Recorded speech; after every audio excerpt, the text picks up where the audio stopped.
Get ready, start. ಮಾನ್ಯ ಸಭಾಪತಿಯವರೇ, ಮಾನ್ಯ ರಾಜ್ಯಪಾಲರು ವಿಧಾನ ಮಂಡಲದಲ್ಲಿ ಮಾಡಿರತಕ್ಕ ಭಾಷಣವನ್ನು ನಾನು ಹೃತ್ಪೂರ್ವಕವಾಗಿ ಸ್ವಾಗತಿಸುತ್ತೇನೆ.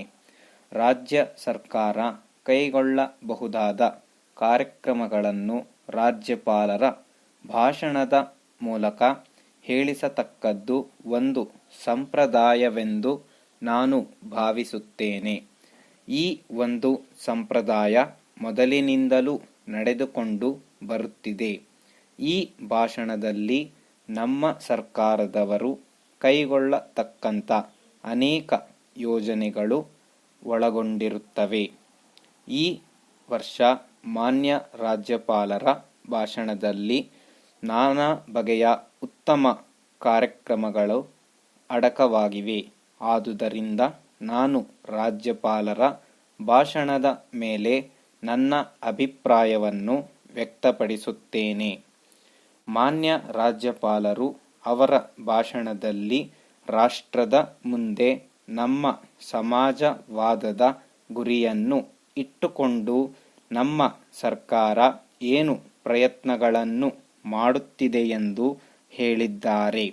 ಆ ಪ್ರಯತ್ನಗಳಿಗೆ ತಕ್ಕ ಕಾರ್ಯಕ್ರಮ ಹಾಕಿಕೊಂಡು ತ್ವರಿತವಾಗಿ ಹಾಗೂ ಯಶಸ್ವಿಯಾಗಿ ಜಾರಿಗೆ ತರಲು ಸರ್ಕಾರದ ಆಶ್ರಯದಲ್ಲಿ ಇರತಕ್ಕ ಸಹಕಾರಿ ಇಲಾಖೆಯ ಮೂಲಕ ಸಹಕಾರ ಸಂಘಗಳನ್ನು ಸ್ಥಾಪನೆ ಮಾಡಿ ಅದರ ಮೂಲಕ ಈ 20 ಅಂಶಗಳ ಕಾರ್ಯಕ್ರಮವನ್ನು ಅಳವಡಿಸಿಕೊಂಡು ಕೆಲಸ ಮಾಡುತ್ತಿದ್ದಾರೆ.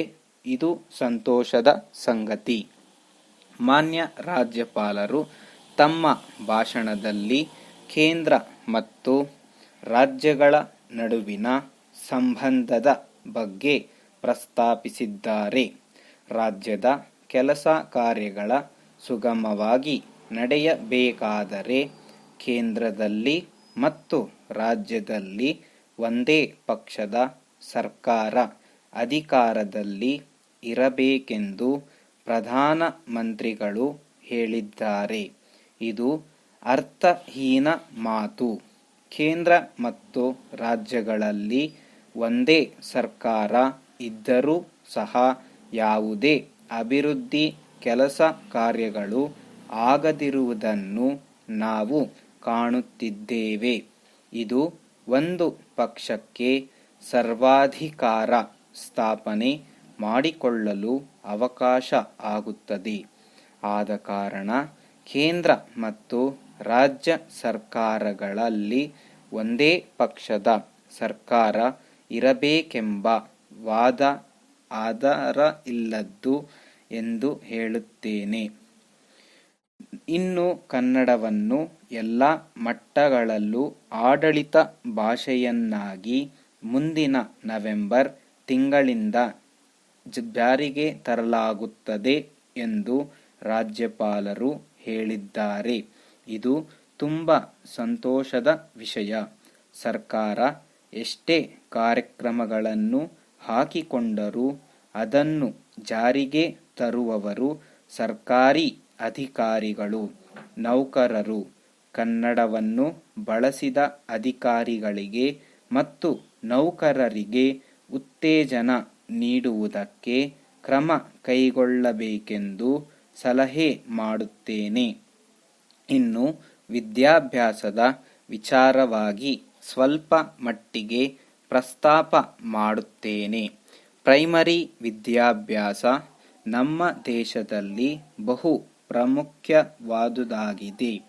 14 ವರ್ಷದ ವಯಸ್ಸಿನವರೆಗಿನ ಬಾಲಕ ಬಾಲಕಿಯರಿಗೆ ಕಡ್ಡಾಯವಾಗಿ ಪ್ರಾಥಮಿಕ ವಿದ್ಯಾಭ್ಯಾಸವನ್ನು ಮುಫತ್ತಾಗಿ ಭಾರತ ರಾಜ್ಯಾಂಗಕ್ಕನುಸಾರವಾಗಿ ಕೊಡುವುದನ್ನು ಕಾರ್ಯರೂಪಕ್ಕೆ ತರುವಂತಹ ಕಾರ್ಯಕ್ರಮವನ್ನು ನಮ್ಮ ಸರ್ಕಾರದವರು ಈಗಾಗಲೇ ಕೈಗೊಂಡಿರುವುದು ನನಗಂತೂ ಬಹಳ ಸಂತೋಷವಾಗಿದೆ.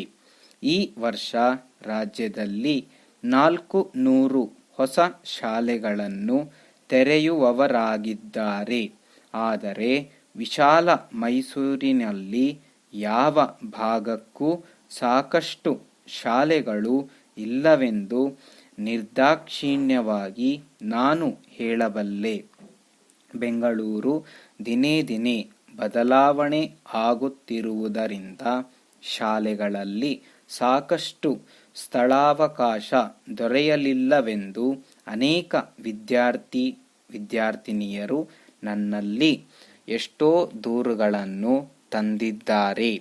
ಅನೇಕ ಪತ್ರಗಳನ್ನು ಕಳಿಸಿ ಶಾಲೆಗಳಲ್ಲಿ ಸ್ಥಳಾವಕಾಶ ಬಾಲಕ ಬಾಲಕಿಯರಿಗೆ ದೊರೆಯುವ ಹಾಗೆ ಮಾಡಿದ ನಿದರ್ಶನಗಳು ಬೇಕಾದಷ್ಟು ಇವೆ.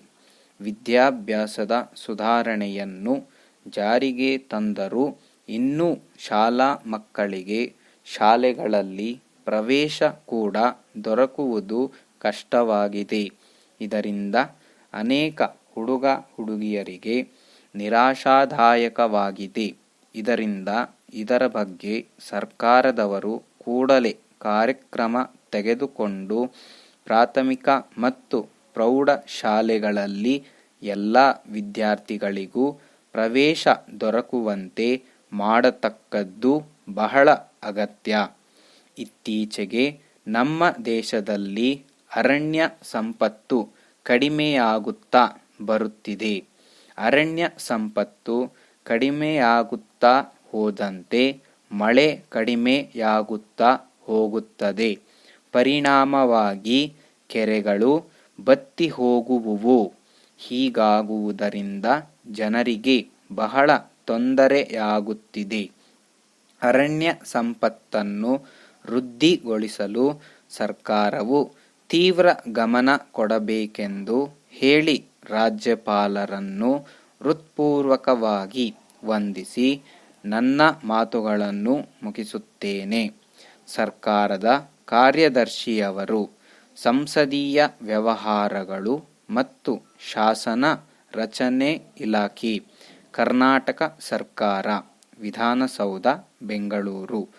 ಮಾನ್ಯರೇ, ಕರ್ನಾಟಕ ಗೃಹ ಮಂಡಳಿಯ ಕಾವೇರಿ ಭವನದ ಮಹಡಿಗಳಲ್ಲಿ ಭಾಷಾಂತರ ನಿರ್ದೇಶನಾಲಯಕ್ಕೆ ಬಾಡಿಗೆ ಆಧಾರದ ಮೇಲೆ ಸ್ಥಳಾವಕಾಶ ನೀಡಿದ್ದು, ಮಂಡಳಿಯು ಆಗಿಂದಾಗ್ಗೆ ಹೆಚ್ಚಿಸಿರುವ ಬಾಡಿಗೆಯನ್ನು ಪಾವತಿ ಮಾಡಲು ಸರ್ಕಾರದ ಆದೇಶವಾಗಿದ್ದು, ಹೆಚ್ಚಿಸಿರುವ ಬಾಡಿಗೆಯ ಅವಧಿಯ ದಿನಾಂಕಗಳನ್ನು ಮಾರ್ಪಾಡು ಮಾಡಿ ಆದೇಶ ಹೊರಡಿಸಲು ಕೋರಲಾಗಿತ್ತು.